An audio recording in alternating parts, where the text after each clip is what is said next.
नमस्कार मंडळी, तुम्हा सर्वांचे सुलभाच रेसिपी मराठीमध्ये खूप खूप खूप मनापासून स्वागत आहे. चला तर रेसिपीला सुरुवात करूया. तर मी इथे स्टीलच्या कुकरमध्ये बटाटे घेतलेले आहेत. ते आपल्याला 2 ते 3 पाण्याने धुवून घ्यायचे आहेत. स्वच्छ या पद्धतीने धुवून झालेले आहेत आणि एका बटाट्याला कट मारून घ्यायचा आहे, म्हणजे बटाट्याचे 2 तुकडे करून घ्यायचे आहेत. आणि या पद्धतीने आपल्याला पाणी टाकायचं आहे की ते पूर्णपणे बुडतील एवढे टाकायचे नाही, कमीच टाकायचे आहे पाणी. आणि अर्धा चमचा मीठ टाकून घ्यायचं आहे, जेणेकरून बटाट्याचे साल चांगले निघतील, व्यवस्थित निघतील, प्लेन निघतील. आणि कुकर लावून घेतलेला आहे. तोपर्यंत आपण कणिक भिजवून घ्यायची आहे. मी इथे कणिक घेतलेली आहे, त्यामध्ये चवीपुरते मीठ टाकून घ्यायचे आहे आणि भिजवून घ्यायची आहे कणिक. थोडं थोडं पाणी टाकायचं आहे आणि आपल्याला कणिक भिजवून घ्यायची आहे. कणिक आपण पुरणाला कशी मळतो त्या पद्धतीनेच भिजवायची आहे. जास्त पातळ नाही आणि जास्त घट्ट नाही. या पद्धतीने तुम्ही पाहू शकता कणिक छान भिजवून झालेली आहे. या पद्धतीने कणिक भिजवून झाली आहे. ती आपण आता साईडला ठेवून घेऊया. आणि तोपर्यंत पाहू शकता आपले बटाटे छान उकडून झालेले आहेत. पाहू शकता. आता हे बटाटे आपण पूर्ण काढून घ्यायचे आहे. 2 मिनिट थंड झाल्यानंतर आपण बटाटे सोलून घेणार आहोत.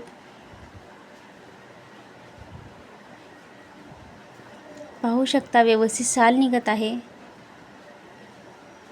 या पद्धतीने बटाटे पूर्ण सोलून घ्यायचे आहे. आणि आपल्याला बटाटे सोलून झाल्यानंतर किसणीने किसून घ्यायचे आहेत बटाटे, जेणेकरून पराठे आपले छान होतील.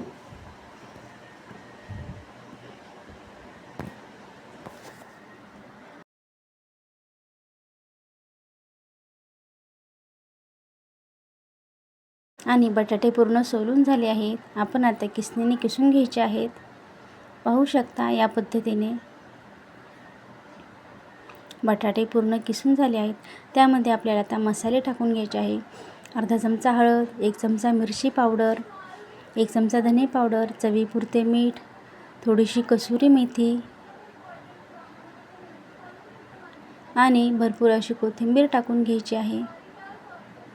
व्यवस्थित सगळं मिक्स करून घ्यायचं आहे. या पद्धतीने पाहू शकता छान मिक्स झालेलं आहे.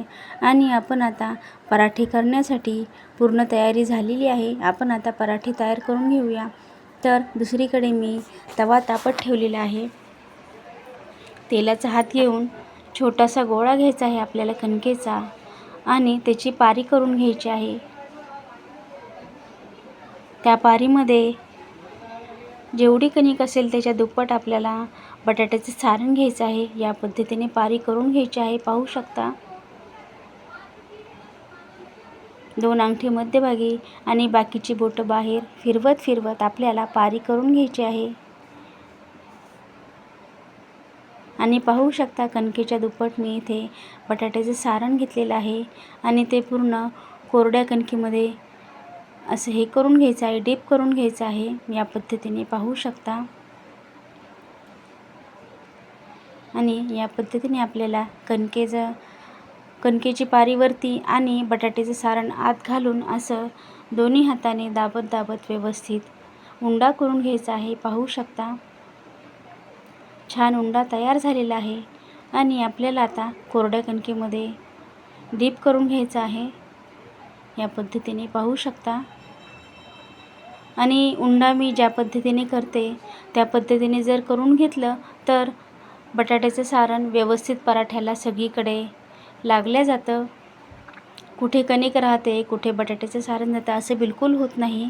या पद्धतीने करून पहा. आलू पराठा एकदम सुंदर होतो या पद्धतीने केल्यानंतर. आणि तवा तापलेला आहे, त्यावर आपण पराठा टाकून घ्यायचा आहे. 2 मिनिटानंतर उलटून घ्यायचं आहे. नंतर तुम्हाला जे आवडेल ते तेल, तूप किंवा बटर लावून घ्यायचं आहे आणि पलटवून घ्यायचा आहे पराठा. पाहू शकता सुंदर झाला आहे पराठा. खरपूस झालेला आहे, तयार झाला आहे पराठा. सुंदर या पद्धतीने केला तर नक्कीच तुमचा पराठा बिघडणार नाही. छान पराठे आपले तयार झालेले आहेत, पाहू शकता. आणि आता दुसऱ्या पद्धतीने देखील तुम्हाला उंडा कसा करायचा हे दाखवणार आहे. आपण कणकीचा उंडा छोटा घेतलेला आहे आणि तो लाटून घ्यायचा आहे. तुम्हाला जर पारी करून उंडा भरायला जमत नसेल तर या पद्धतीने तुम्ही करू शकता. कणकेची पारी आपण लाटून घेतलेली आहे. पहिली हातावर करून घेतली होती, आता लाटून घेतलेली आहे. आणि आता आपल्याला बटाट्याचं सारण भरून घ्यायचं आहे.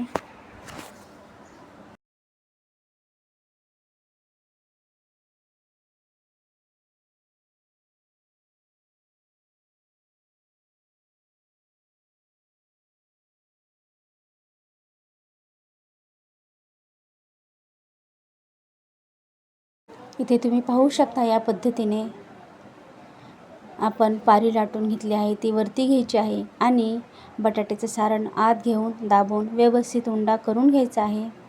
थोडंसं पीठ टाकायचं आहे आत, कोरडं पीठ गव्हाचं.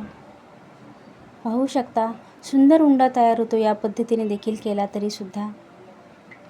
तुम्हाला जर तशी हातावर पारी करायला जमत नसेल तर तुम्ही या पद्धतीने करू शकता.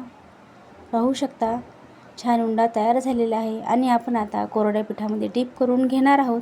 आणि त्यानंतर या पद्धतीने जर केलं तर आपलं बटाट्याचं सारण जे आहे पराठ्यामधलं ते छान व्यवस्थित सगळीकडे लागलं जातं. आणि आता आपण लाटून घेणार आहोत पराठा. अलगद हाताने लाटायचं आहे आणि वरती थोडंसं पीठ टाकायचं आहे कोरडं गव्हाचं आणि या पद्धतीने लाटून घ्यायचं आहे.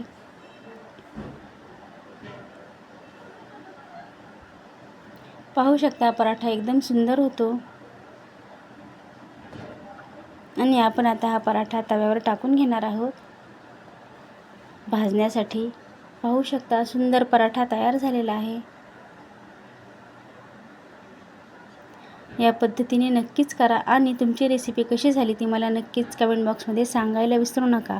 माझी रेसिपी पाहिली त्याबद्दल खूप खूप खूप धन्यवाद. लवकरच भेटूया नवीन रेसिपीसोबत. नमस्कार.